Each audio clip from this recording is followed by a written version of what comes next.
All right, back again. So late night recording. Yes, I was going to do more yesterday, had to figure out everything on the technical difficulties and things like that, and I had an interview today, so I had to take time to get ready for that and all of that. So, it's late at night, maybe I can get one of these videos done, maybe I'll get two, I don't know, we'll see. Try and finish the rest tomorrow.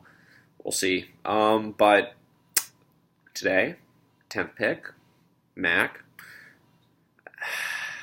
I don't love your team, Mac. We talked on the phone before I even do this video, maybe an hour ago, and we talk every week about fantasy. And we were going through it quickly, and you were giving me, it's oh, well, this guy's okay, and this is why I did this. And I'm just I don't like this team. I don't like this team. And I'm disappointed. I'm disappointed in you, Mac. Funny enough, we had conversations before the draft, and you were talking about I want to come into this draft and have a different idea and trying to be non-biased and try and get a feel for just try and win a championship. I'm trying to win championships now. I get to the playoffs and it's nice and dandy and I do all right, and then I lose, and then I want a championship. I want to get to the finals. I want to be there. So, I understand that. You've been in this league for 5 years, and Brian's been in the league for 3 years, and Brian's gotten more success his rookie year than you have had in your entire time in the league. So I get it. So it's hard. But, we were going over, it's just trying to figure out, what you were going to do, try and get better at drafting, have a really great draft, try and be non-biased, try and take really good talent. I know you took the 10th pick. You took this pick because of history. Jose won his championship out of this pick. And also you wanted it just because the player that would drop to you here. But I didn't love that you took the 10th pick in the first place, and I can explain why, but really there's three this is just a quick little thing if anyone sees this video in the league. There are three things you should know when you're we're going through the draft and you're oh, where do I want to pick in the draft order? Three things. Number one's obviously, history does matter. I don't want to be in the middle. I'm sorry, being in the middle sucks. It's terrible. That's pretty obvious. You see where teams win championships. Holly won at 14. Ryan won at 3. Kayla won at 5. Jose won at 10. Andre won at 12. So, you don't want to be in the middle. History matters. Number two, obviously, yes, you want to know who the players are on the board. Yeah, if I want a top 5 pick because I want a top 5 running back, then yeah, okay, I want a top 5 pick. That makes sense. Maybe that year, this year, there's 5 really good running backs. Gurley and Bell and Johnson and Barkley and obviously, Elliott. So notice I didn't say Hunt. Cough, cough, wink, wink. But if you want a top 5 pick, you're gonna take you're gonna take a top 5 pick because you want one of those top 5 running backs. So that's what Andre did, and it worked out for him.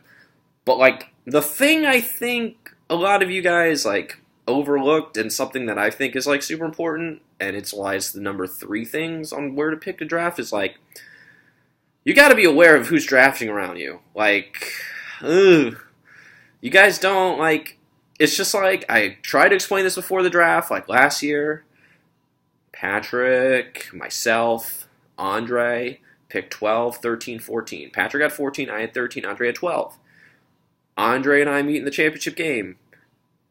Patrick meets Andre in the second round, probably was the only team that had a shot at beating him. Could have beaten him in the first round if things had fallen right. We all had really good drafts. Why is that? Well, we all draft pretty differently. Andre takes best guy on the board. It's called value-based drafting. He takes the best guy on the board. Sometimes he'll reach for need if he needs to I'm short at a running back. But most times take best guy on the board. Patrick's high upside. This year he tried to play it safe on some of the picks, but he took really risky picks because he loves that upside. And usually I just do the research and I just take guys I like. I don't care about oh, this guy's great on the board. No, I don't care. I took McKinnon in the second round. Obviously, it didn't work out right now, so, that happens. It happens a lot to me. I've drafted Josh Gordon so many times, and it just blows up in my face. But I'm going to take the guys who I like. That's just the way it's going to be. I'm not going to change. So I say all of that to illustrate to you how different we are. And because we're so different and we drafted all together, it wasn't that bad. Because none of us really were taking other among us. We were taking, I took Marshawn Lynch, and Andre took DeAndre Hopkins, and, I took, Josh Gordon, and Andre. Andre had a better draft than me. I'm willing to bet that. He had a fantastic draft, but, sometimes it happens that way. I still made it to the finals. I had a good team.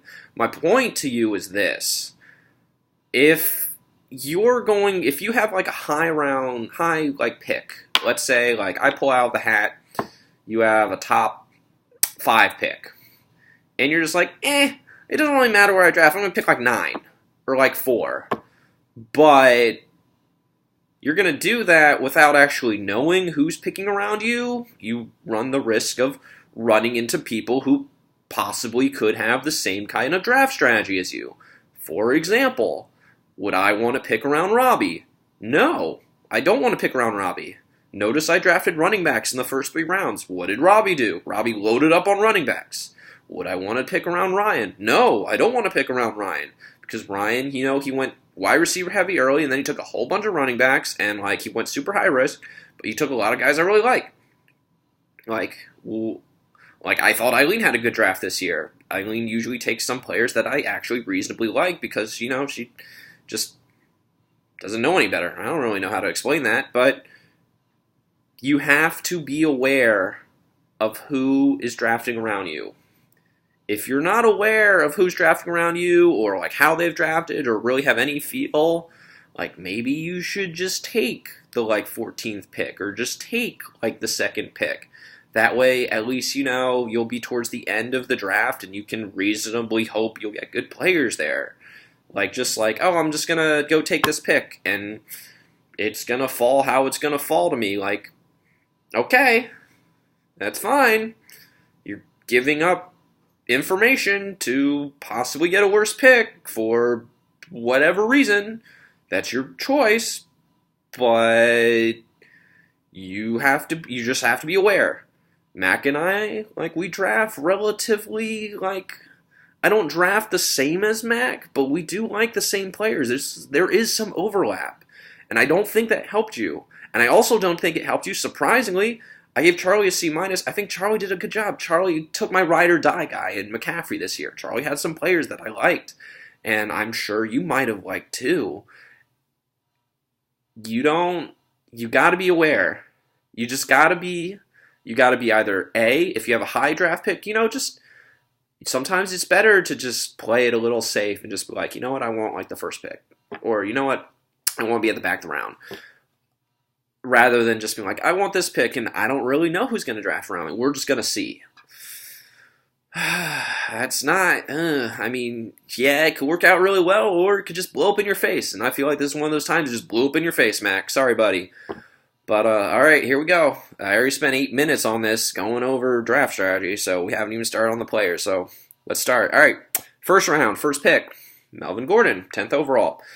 I wasn't going to take Melvin Gordon. Mac knew Melvin Gordon was going to fall to him unless someone ahead of me took him. Sarah might have taken him. I don't know. Maybe Joe. I don't think Joe was going to take him. But, Melvin Gordon, I don't like Melvin Gordon. I had Melvin Gordon his rookie year. He did not get any touchdowns. I am biased against Melvin Gordon. I will never draft Melvin Gordon. I don't like Melvin Gordon.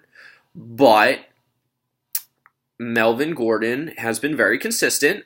He has seen his touches increase every year. He's had a top 5 fantasy season, I think, the last 2 years. The thing about Melvin Gordon is he gets a lot of volume, okay? So he, I think third most. He had the third most touches at his position, counting receptions and rushes, the last couple of years. So, he gets a ton of work. So, So with all of that work, and he's only 25, I don't think he's very efficient, which is why I don't like Melvin Gordon. When I watch Melvin Gordon, am I impressed? No, he's not. He doesn't pop. All right, I feel as though you see players like Ezekiel Elliott, or you see players like Leonard Fournette, you see Le'Veon Bell, you see David Johnson, you see these incredible Todd Gurley, you see these players, and they are really, really good, and they really, really pop up the screen. And when I watch Melvin Gordon, I don't get any of that. I don't see the shiftness. I don't see the speed. He kind of just like lumbers around and gets there.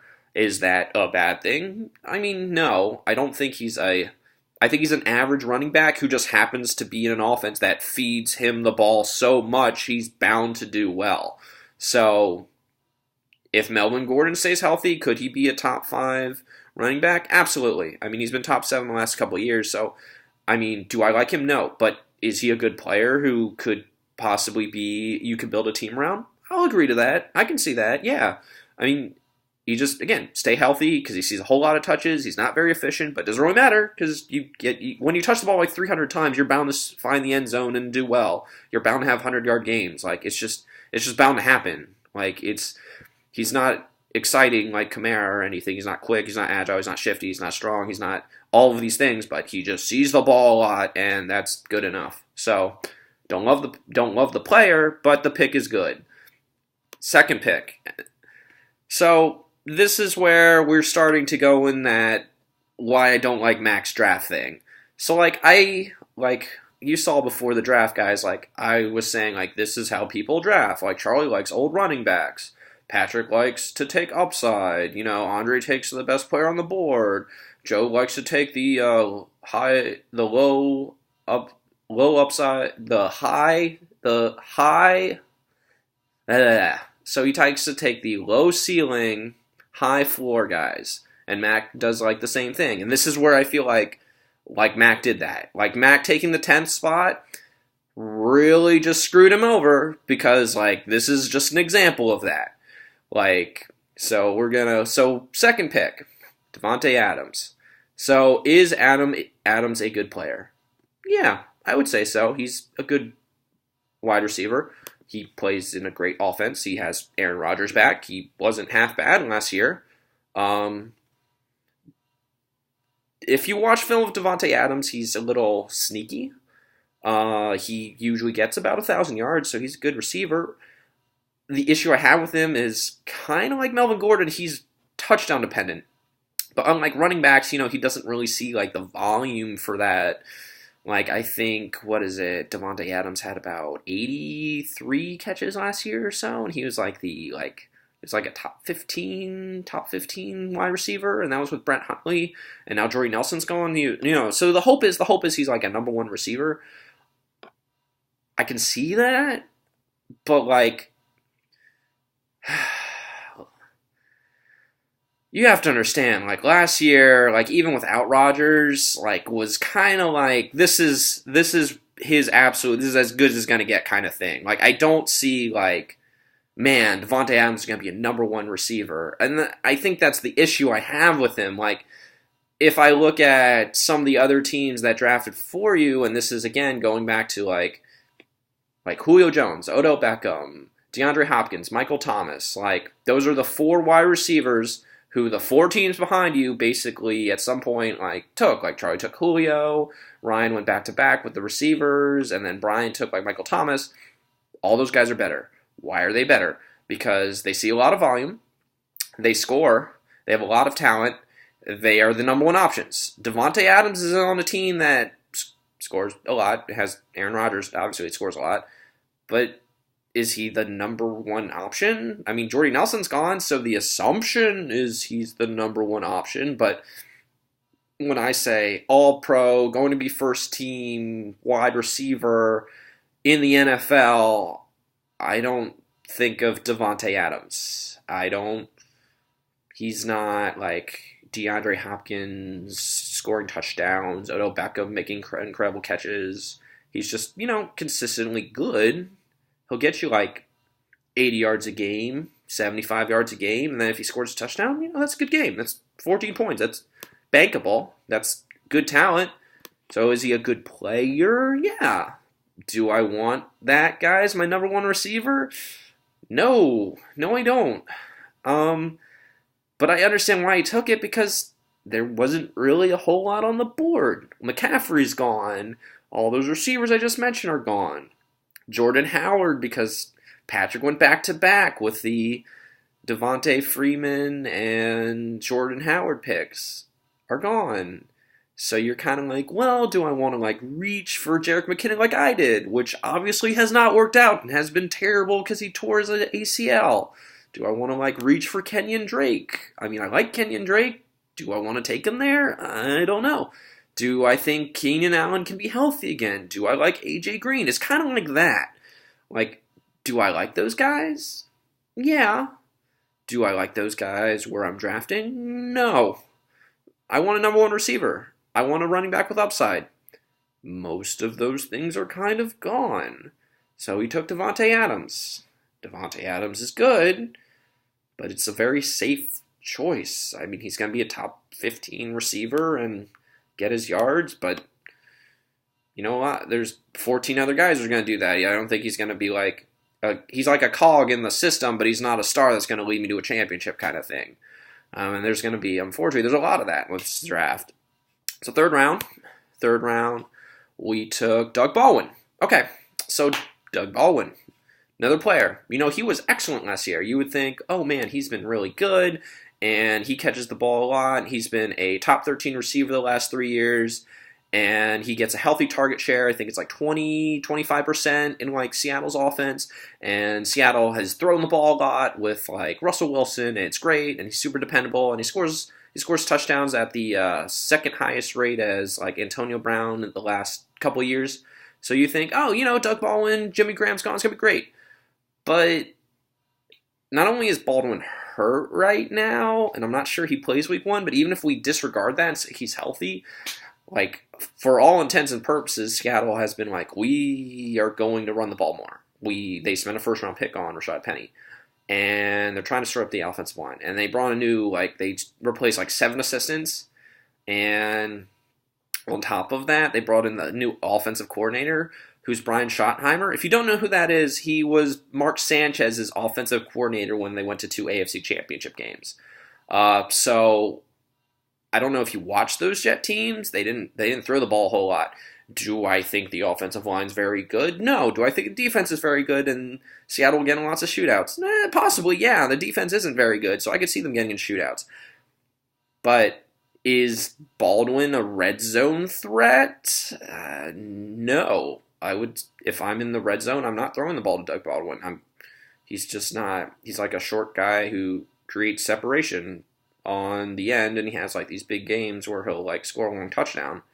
But there are also games where he'll get like 2 catches for 20 yards, and he'll kind of be like, well, here we are.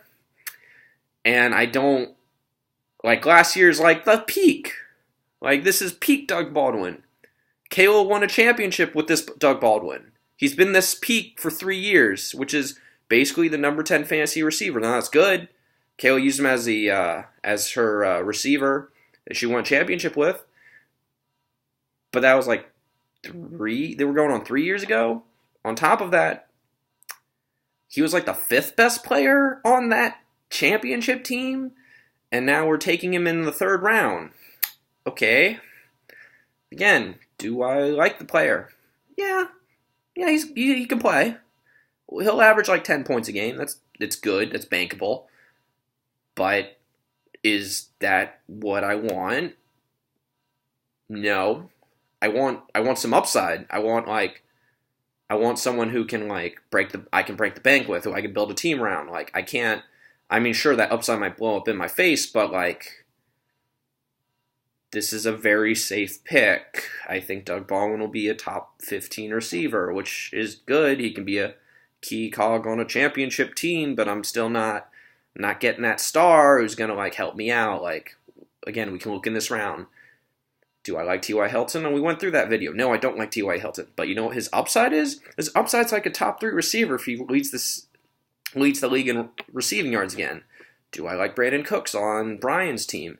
No, I don't, because he's the number 2. Basically, I think he's the number 2 receiver on the Rams. I don't know if he'll see a lot of target share. But I could see him having a huge role for himself because he just blows up and is really huge. I don't see the Baldwin.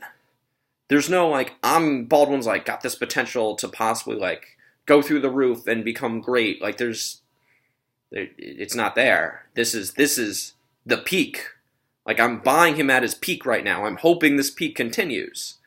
I mean, that might be true. It might continue, and that makes this a good, solid selection. But I don't like having to pay for, like, this is what this guy is, and it's not going to get any better kind of pick. And that's what I feel this is. It's another one of those, high floor, low ceiling picks. And, this is this draft. Like, this is what Mac did. So, like, this is why I don't like this draft. So next pick's Rex Burkhead, right? All right. Andre will tell you, Rex Burkhead was a good find last year. He was good on the Patriots. He helped him win a championship. And, that all those things are true. But we're getting back to, like, Rex Burkhead was maybe, like, what, the fifth best player on that team? Like, I would probably say, let's see, we had Julio Jones. Andre had DeAndre Hopkins. He had Todd Gurley.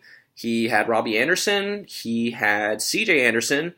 He had, I even remember his backup quarterback, Jared Goff. So, Kirk Cousins. So maybe Rex Burkhead's like the seventh best player, and we're taking him in like the fourth round? Oh, okay, sure. There's a committee.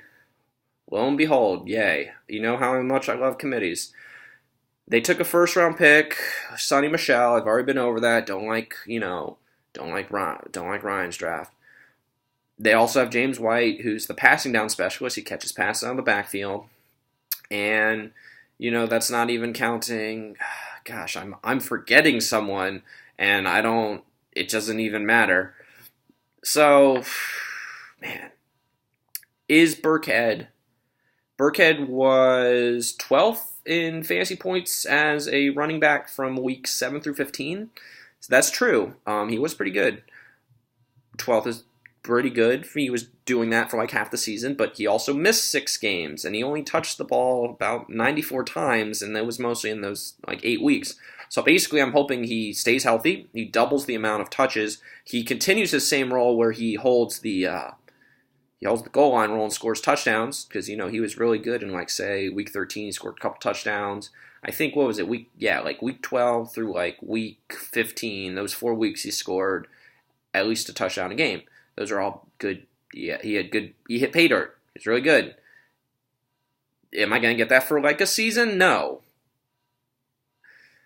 I don't like. This is another just like good player, consistent player, but not exciting player. Now you might say it's like, oh, maybe not every player has to be exciting. Well, that's true. Not every player does have to be exciting, but you need upside from somewhere. Like, are you going to tell me Sonny Michel and James White are going to be hurt? I know, yeah, the Patriots just cut Mike Gillislee, so Burkhead is helping out in that backfield. But are you going to tell me they're going to be hurt and Burkhead's going to see the ball like 300 times? Like, that's not going to happen. Is Tom Brady going to throw him the ball to like Christian McCaffrey like 60 times? That's not going to happen either.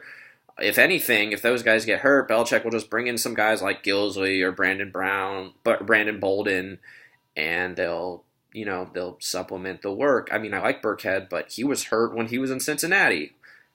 Chances are he's going to be hurt again. I'm using a 4th-round pick on a guy who's in a committee who's never lasted a whole season.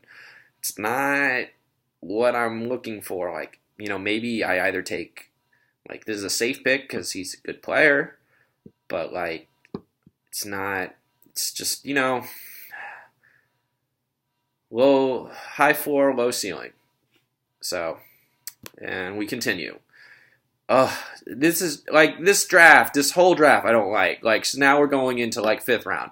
So, you shouldn't have taken this 10th spot, Mac. I don't know why you took it. I don't know what you were, like, maybe you really thought you'd get Melvin Gordon. That was great, but, like, you really had no idea how the rest of the board would fall. So now you're, like, I just feel you were reaching. Like, the next 5 rounds just straight up reaches.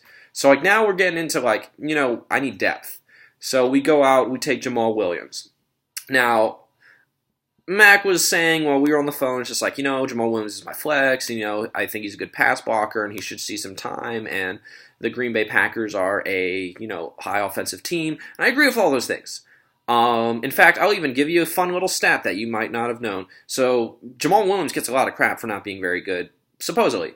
But from basically, I want to say week 8 through week 16 last year, he was the number 8 running back in all fantasy football. Now that's like, oh man, that's really good. That's a top 10 running back. What if he could do that for a whole season? There were a lot of mitigating circumstances with that, and some people try and say those circumstances will make him better. Like, Aaron Rodgers was gone, so Jamal Williams got like a lot of work. He was getting like 20 touches a game, and now Aaron Rodgers is back, and that means he'll still get those 20 touches a game, and that will work out. No, that's not how this works. Like, I don't know if you need to watch the offensive playbook. You need to watch game scripts. That's not how it works. So here's how it works. Okay, so Aaron Rodgers is back. All right? So Aaron Rodgers throwing the ball 35 times a game. Now, we can assume, yes, the Packers will run the ball 20 times a game. We can assume that. We can assume, they'll be doing, maybe they'll throw it 40 times. Maybe there'll be games they run 30 times. Yeah, that's true. But here's the mitigating circumstances. Yeah, Rodgers was out, so Brett Hundley's the quarterback. Hundley couldn't get the ball to like Devontae Adams. Jordy Nelson was hurt. Randall Cobb was hurt as well. On top of that, Aaron Jones. Aaron Jones was hurt. You might not know who Aaron Jones is. We'll get into that in a moment. Ty Montgomery was hurt. Ty Montgomery, he always gets hurt. He's a wide receiver running back who usually gets hurt a lot. So, Jamal Williams, he can pass block and he'll be on the field. I mean, yeah, he can pass block. So he will see the field, and they do want to keep Aaron Rodgers upright. I mean, he's the man. He's the guy who's going to get him to the playoffs. But you can't tell me, if you watch game tape, you can't tell me Jamal Williams is a good running back. Like, he can block, but all things being equal, Ty Montgomery is a better receiver than him. Obviously, he used to be a wide receiver. Do I think Ty Montgomery will be healthy the whole season? No, I don't. But then, that would make Jamal Williams a good pick. No, that's not true either. Because even though he can pass block, and even though Ty Montgomery won't be healthy the whole season, Aaron Jones. I took Aaron Jones. I took Aaron Jones in the 9th round. Aaron Jones, Jamal Williams was like 8th best running back for like, say, 8 weeks. And Brett Hundley was the quarterback. The other 2 running backs, Ty Montgomery and Aaron Jones, were hurt. Jordy Nelson was hurt. Randall Cobb was hurt. Devontae Adams was the only one there. Brett Hundley was the quarterback because Aaron Rodgers was hurt. Aaron Jones, when all those guys were healthy, was a top 3 running back at the position for 5 weeks. Okay? 5 weeks last year. Aaron Jones was a top 3 running back. Okay? And it wasn't just like, maybe Aaron Jones is like, maybe he gets hurt. No, he was drafted in the 2nd round too, like Jamal Williams last year. And you know what? Yeah, Aaron Jones can't pass block like Jamal Williams. But if you watch the tape, if you watch them together, there's a game, against the Bucks. So in the Bucks game, you watch Jamal Williams. Jamal Williams gets 20 carries. Jamal Williams in that game against the Bucks, he got 21 carries. He had 113 yards. That sounds really good. But there's like a few plays, like there's a play at the 50-yard line in the middle of that game when they're trying to put the game away. And they give the ball to Jamal Williams. Guy has a huge hole on the left side. He runs through the hole, and you're like, oh my gosh, he's gone. The game's over. And he gets caught like 20 yards down the field. Now, why does that matter? The game ended up going to overtime. Aaron Jones had a broken rib. They put him in the game, 1 carry the whole game. They put him in the game at the 30-yard line. Aaron Jones breaks 3 tackles, wins the game, scores a touchdown. Okay? He had 1 run for 30 yards and a touchdown.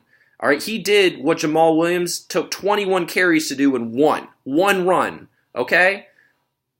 Yeah, Jamal Williams can pass block, but I don't care if he can pass block because Aaron Jones is much better as a running back than Jamal Williams. Aaron Jones can find pay dirt and score me touchdowns, and that's what I really want. For as good as Jamal Williams might have sounded last year, he scored 4 touchdowns in those 8 weeks. He wasn't finding pay dirt. The reason why he was getting 8th best is because he had literally so much volume they didn't know what to do with him. Like, there were games where he's getting like 21 carries, 22 carries, and he's getting nothing. He's getting 3 or 4 yards a carry, but they just keep feeding him because there's no one else on the team and Rodgers is hurt. Jamal Williams is literally, like, last year with Jamal Williams is the peak. It's the peak. It's not going to get better. You can't convince me it's going to get better. I've watched him play. I see what he is. He can pass block. He can catch some passes. If you give him the ball, he'll run and he'll do okay. But Ty Montgomery breaks tackles and scores touchdowns out of the backfield. Aaron Jones breaks tackles and scores touchdowns out of the backfield. Jamal Williams does not break tackles. Jamal Williams goes down on like the first hit, and it's a 3-yard gain, and I'm not very pleased. I don't like this pick. This is a reach. You needed depth at running back, and I understand why, because you got Rex Burkhead, and you want to have a triple running back. I get it. But this is going back to the last 3 picks or so. You box yourself in because you were taking Devontae Adams because you felt like there wasn't a better wide receiver and you didn't want to reach for another running back. You took Doug Baldwin because you didn't want to reach for a running back and you thought he was the best receiver on the board. You took Rex Burkhead because you felt you needed a running back and there wasn't a better running back or receiver on the board. Like, you were boxing yourself in. You were talking yourself into these guys who really aren't that great because the board didn't work out very well for you. But the board didn't work out very well for you because you chose this draft spot. It'd be one thing if you, basically were last in line, you got stuck with the 10th pick. I think Charlie had a really good draft from the 11th spot. I think I had a good draft from the 9th spot. I think Sarah and Joe got screwed being in 7 and 8. You don't want to be in the middle. I don't know why you chose being near the middle. And I don't know why you did it when you had such an early draft spot, because you just left it up to chance who's going to draft around you. Like, Ryan's in the back, Brian's in the back, Patrick's in the back, Jose's in the front, Vivian's in the front, Eileen's in the front, and you're just kind of in the middle. I don't know why you did that. This is why, because the board doesn't fall well. You don't know how the board's going to play, and you have to reach for players because your next pick is so far away. You have to reach. You have no feel for who's going to come back to you. It's not good. That's why it's just this is a reach. Jamal Williams was not worth a 5th round pick. He's like a 7th round pick. Like, I got Aaron Jones in like the 9th round. You probably were looking at him.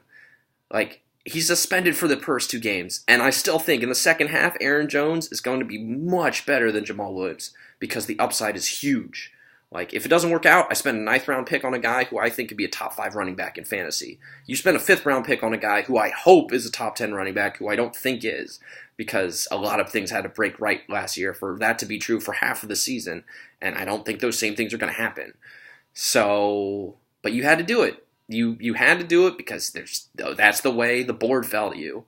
And, I actually kind of like the next pick. And the next pick was unexpected. I didn't expect you to do this. You took Adrian Peterson in the 6th round. Does Adrian Peterson still have some juice left in his legs? I would say yes. To your credit, you bet big last year on the Redskins and Packers backfields. The problem I have with this is you're doing it again. Going back to the Jamal Williams thing, I know I'm jumping back, but you also have Devontae Adams, who plays wide receiver on the Packers, and you have Jamal Williams, who plays running back on the Packers. So you have 2 guys who play 2 different positions, and only one of them's going to score touchdowns in like a game. Like, why am I doing that? Like, was that a consideration at all? You took two of my top 5 picks are on guys who play on the same team, who play like different positions. I mean, if one guy scores, that means the other's not scoring. Like, that's not good. That's bad. I don't want that. Anyway, I thought this was a bit of a reach, but I'm okay with this one. Adrian Peterson, to his credit, you don't sign a guy like that unless you really think you need to, and you're going to feed him. And to their credit, Washington last year with Kirk Cousins was a top 5 red zone rushing offense. So when they were in the red zone, they ran the ball basically, I want to say, 60% of the time. So there is pay dirt to be found there. Was Adrian Peterson that impressive last year? I mean, he was on the Saints and he basically got usurped by what is Alvin Kamara and looking amazing. But Peterson played well for the Cardinals before he hurt his neck, and that's not a great injury. Do I know if Adrian Peterson lasts the whole season? I don't know.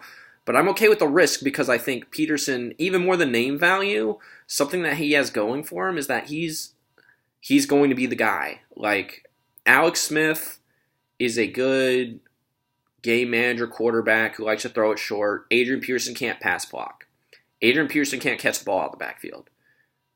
But if you sign a guy like that, with that name, with that recognition, with that background, that means you're giving him the ball 20, 25 times a game. You're giving him the ball a lot. You sign him to be the guy. With Darius Guice gone, he is the guy.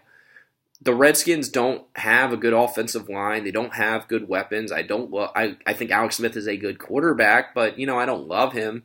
But on volume alone, Peterson's a good choice as long as he stays healthy, which you could say that about everyone. So, was this a reach? Yeah, but I'm okay. I'm comfortable with the reach because he's a good player. And not only more so than a good player, lo and behold, there's upside. Because I don't know, he could be a top 10 running back, and to get that in the 6th round, that's a good find. Can I say that about Jamal Williams in the 5th round? No, I can't. I don't think he's a top 10 running back. He took him around earlier. Just saying, the difference between the two, it's very small. I would have probably preferred Peterson and then just taken somebody, literally anybody at all. But, whatever. I guess, I'm harping on Jamal Williams because I really don't like him, and I really don't like the pick. It was a waste. So now we're going next pick. Man, this is already a 35-minute video. We're not even halfway through the draft. Oof. So we got Pierre Garçon. We'll try and speed this up a little bit. So Garçon plays for the 49ers. Good possession receiver. He should get the ball quite a bit. I do believe in Jimmy G. He was averaging with Garçon, what was it, 9 targets last year. I don't think I'll see the end zone that much, but he's 6th in NFL in targets in the last 8 years. And he'll see the ball just because he's the number 2 receiver in that offense. I could see maybe he gets close to 1,000 yards. I don't think he gets a bunch of touchdowns, but he's a piece. He could be a flex guy certain weeks. I don't mind the pick. At this point, you need a wide receiver, and he's got potential. And other picks around you, other guys are reaching for running back, so you take the best receiver on the board. You got screwed because I took Trey Burton, but sorry. If you like the guy, you could have taken him. If you like someone, you should just take them because you're in the 10th pick. You don't know what's coming back around to you, and that kind of just illustrates itself in the next pick. So the next pick, you take George Kittle, and I went over this with you on the phone. You've already cut George Kittle. First game hasn't come back, and is George Kittle possibly better than Antonio Gates or Austin Seferian-Jenkins, who you picked up? Possibly no. George Kittle could be worse than them. That's not the problem I have with this pick, and I was harping on this, and I know you agree with it, but I'm still going to say it. You used the 8th one. It's the 103rd pick, yeah, and it's in the 8th round. Yeah, I get it, but that's a top half pick, and you used it on a guy who, one, it's a reach because you cut him before the season even started, and 2, you were reaching for a need, which is even worse. If you don't believe in the guy, don't take him. The season hasn't started. Obviously, you don't believe in him because you cut him, and you reached for him because you needed him, and you don't believe in him, so you cut him. You shouldn't have done that. That's wasted draft capital. I know you know this. Obviously, because we talked about this, but it's just not, that's not good management. You should have, if you didn't love him, wait. If you need something, let's say you need a running back, I can understand that. Sometimes you have to reach for a running back. We'll get to that later on with a few teams that should have reached for running backs. So, because that's a need position, you need depth. But tight end, after, the first 5 tight ends, it's kind of just if you don't love someone, you kind of just, you can sit on your hands and hope. It's like quarterback. If you don't love the guy, you should kind of just wait on your hands and, just pick up somebody, stream them, do something. You shouldn't waste a pick in, the 8th round on a guy you don't, on a need, and reach for that need. It's just, I got Julian Edelman in that round. Do I love Julian Edelman? No, but could he be a top 20 receiver? Yeah. You got George Kittle, who you cut before the season started. It's not a good look, man. All right, so next you got Joey Bosa. Joey Bosa's a beast. He's a top 3 defensive lineman. He's a sack master. He should be an all-pro this year. That Chargers defense is legit. I like Joey Bosa. He was on my team for part of last season. He can really light up games. That's a good pick. He's a top 5, top 3 defensive lineman. Good. Landon Collins, number 2 safety last year, I believe. Good tackler. The defense in front of him should be better, which is why he's number 2 and not number 1 like he was last year. But, he's a good player. He'll get you 11 points a game. Very solid. He won't take games off. He'll get lots of tackles, soak up that team. Even with Alec Ogletree in front of him, that he's going to get tackles. So he's a top safety. You can just plug these guys. You just plug in and play. Don't have to worry about nothing. You took Stafford. I like Stafford. I know you took Stafford because I stole Drew Brees. But again, if you like Drew Brees, you should have just taken him. Like, if you didn't want Landon Collins, let him go. Was I going to take Landon Collins? No, I wasn't. Why? Because I don't want to take defense that high. I want to take upside. So, if you like Drew Brees, you should have taken him. Do I like Stafford? Stafford's solid. I think he'll be a top 10 quarterback in the league. It's much better to wait till like this far along. This is the 11th round. This is your best pick of the draft because you just waited and waited and waited on a quarterback who's going to be better than some of the guys who was drafted much, much higher. Cough, cough, wink, wink. Justin, you wasted a pick on Cam Newton. But Stafford's a good player, and they're going to throw the ball a lot. I don't care that they have mostly a new coaching staff because guess what? Same offensive coordinator, same run game that can't run the ball. Throw the ball all the time, Detroit. Do it now. Jim Bob Cooter, the Flying Cooters, yeah, that O coordinator, throw the ball. I don't want you to run. Just throw. I don't care about LeGarrette Blount or any of that crap. Ryan's wrong. Kerryon Johnson's not going to see the field. Just throw the ball with Matthew Stafford. Get the ball to Marvin Jones and Babytron. Just throw. I like the pick. Next, we get John Brown. John Brown has been a top 30 receiver in the NFL before. I think people are sleeping on this Baltimore offense. I think it can't be as bad as last year, so there's some upside to be had. So getting maybe a top 30 receiver this late in the draft, it's good. That's good value if he can stay healthy. I mean, that's really been a question of can he stay healthy. He was a top 25 receiver, I want to say, what was it, maybe 3 years ago? 3 years ago. It's been a while, but he can still fly. He's pretty young. He's like 28. There's value here. There's upside. If he doesn't work out, cut him. Doesn't matter. You took a flyer on a guy with upside. Thank you, God. It finally happened. So I like that pick. He's a good player. Austin Eckler, handcuff for Melvin Gordon. Good pick. Eckler's a good player. Melvin Gordon sees a lot of volume, so if he goes down, guess what? Eckler's going to see that volume. You handcuff the guy. I get it. That's not a bad pick. There's not a whole lot of upside. We can get into the next few picks. You took like Anthony Miller and Ricky Seals-Jones. You already cut them. You got Austin Seferius-Jenkins, and who's the other guy? I even wrote it down. Like Boston Scott, you picked up. I like Boston Scott. He's now mysteriously the number 3 running back on the Saints behind Mike Gillislee. I don't know. It's weird, but maybe there's something there. I mean, you give it 4 weeks or you can cut him this late in the draft. If a guy contributes like anything at all, that's pretty good. So. Like those pickups, Gerard Davis, he's good, solid player. I think he'll be a top 10 linebacker, maybe top 15, roughly. He's probably the best player on that Lions linebacking core. He's last year's rookie. He's only gonna get better, so don't mind the pick. We're finishing out with Chris Boswell. He's his kicker. Don't care. Plays for the Steelers. Got an extension. Sure, okay, he's good. We took Brandon Marshall, who we've now cut, and we've turned to Preston Brown, and then we've picked up Deontay Foreman, who I like, who's on the PUP list. He could really contribute in the second half because I don't like Lamar Miller because he gets injured all the time, and Foreman's the more complete, more talented guy. I remember when he broke his Achilles last year, he was just starting to really take over that job from Miller, so I think he's a better player, but it's going to be like 6 weeks till you see him.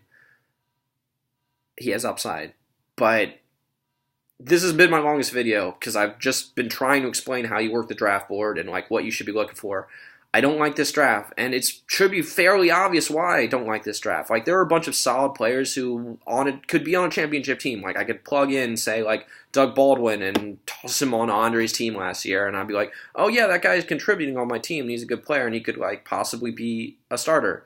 But the problem I have with this is if I trot this team out for 13 weeks and I make the playoffs, there's no way in hell I'm going to win a championship with this team. It's just not going to happen. Unless Melvin Gordon becomes the number 1 running back and everything else breaks right, and then even then I need someone to be a top 10 receiver, and then I need someone to be a top 2 tight end, and then I need a good quarterback.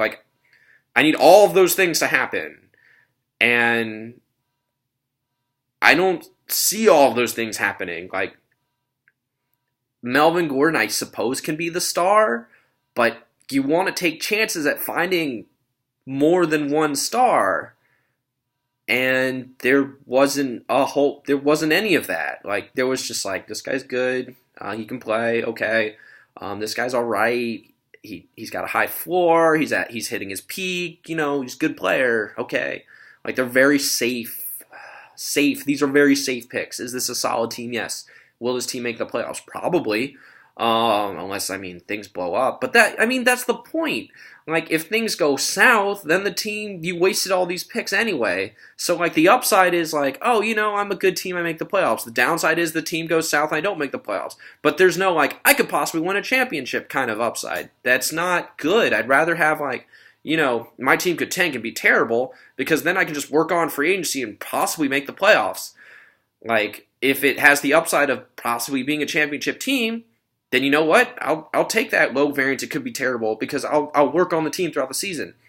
The problem is with this is, like, I can work on the team throughout the season, but unless I find Alvin Kamara or something in, like, basically free agency, like, it's gonna be really hard to, like, make a championship run with this. And I'm disappointed, because I was really hoping Mac was just gonna, like, this is going to be my year. I know what I'm going to do. I have this draft strategy. I'm going to, like, not be biased. I'm going to, like, get players that have some upside. I'm going to try and not play it as safe and try and really just, like, try something new. Try and, like, really put myself into this draft. And that is not what happened, like, at all. I feel like he doubled down on his strategy. We went back to the Redskins running backfield. We went back to the Packers backfield. We waited on a quarterback who's very solid. We took a tight end we don't really believe, and then we got rid of him. We have a running back who I like because he gets a lot of volume, but he doesn't have huge upside. Like, it's the same thing, like, again, like, and again, and again, and, it's exhausting. Like, just take some upside, man, like, somewhere, just have... Like, I know you're having fun with fantasy, and I'm happy you're having fun with fantasy. Brian is a better drafter than you, and it's not close. Like, I like Brian's draft more than this, like, and the reason is because, like, Brian's got the shot at winning a championship, and you don't, like, with this team. Obviously you're going to work on free agency, and, maybe you'll find something. Maybe you'll make that OBJ trade. I don't know. Could you find that championship team in here? Yeah, you could. It could happen, but you're going to have to work for it. And I know you know that, but I wish you would have laid a better foundation, or at least given yourself a better chance at it. Like, I feel like Brian's already ahead of you. If I stacked your teams up for 13 weeks, I think Brian would win, like, 9 games, and you'd win, like, 6. So, yeah, 6 games. So, you win one more, you get in the playoffs, but, like, if Ryan works on his team, guess what? That's an 11-win team. That team's going to get, like, a top seed and probably go to, like, the semis or the finals, and you're gonna lose in the first round. Like, that's the way it is. So I'm disappointed. I wish you took some more chances. I wish, like, I don't know if Chelsea's gonna watch this. I doubt it, because this is really long. This is the longest video I've run, but, like, you play it safe, and I appreciate that, and that's kind of who you are, and I can understand that. But, you got to take some risks sometimes, man. You just got to, like, you know what? This guy, like, I don't know if he's great. He could probably bust and blow up. But, man, if he hits that peak, he could lead my team to a championship. And Gordon might be that guy. But I don't want a might. I want to, like, I really believe in this guy. Like, I believe in this guy kind of players. And I don't feel you got a single guy where you just, like, plant your flag. I believe in this guy. Like, do I like the Jerick McKinnon pick because he just blew out his knee? Obviously not. That sucks for me. But you know why I picked Jerick McKinnon in the second round? Because I believe in that guy. I think if he had stayed healthy, he would have been a top 5 running back possibly. And I can go into the reasons why, but I believed in him. And I don't feel like you believe in these guys, but you took them just because they were there and you kind of got boxed in a corner. And I think that's the biggest issue I have with these drafts. I think that's really the biggest issue you run into. You draft guys you don't believe in. So that's the end of the video. Sorry, Mac. I need to give you a grade. So I gave Ryan a C+. I was talking about it with you, and you're just like, Charlie got a C-, but you know what? I'm going to give you a C- too. Because, frankly, if we're going to be frank, Charlie has better upside than you. Like, Julio, Christian McCaffrey, Carson Wentz, Travis Kelce, those are players I like. Could the team blow up because Charlie doesn't take good enough care of the team? Yeah, the team could blow up, and she might not make the playoffs, so there's obviously more downside than your team. But there's much more upside as well. Charlie, like if Julio Jones and I could see Julio Jones and Chris McCaffrey being top 3 players at their positions. I don't see that for Devontae Adams, Doug Baldwin, Melvin Gordon, Rex Burkhead, Jamal Williams, Adrian Peterson, Pierre Garçon. I could go down the list. I don't see that for, like, maybe Gordon, but I don't see that for a single other guy on your team. So you're getting a C- as well because it's a little below average. Like, your team's good enough to make the playoffs, but if things break, like, perfectly for you, you're probably like a 5th seed. You're not a number 1 seed. You're not banging down the door for a championship. And, I'm disappointed to say that because I was hoping this would be a year where you really had it down, and it's just not how it broke.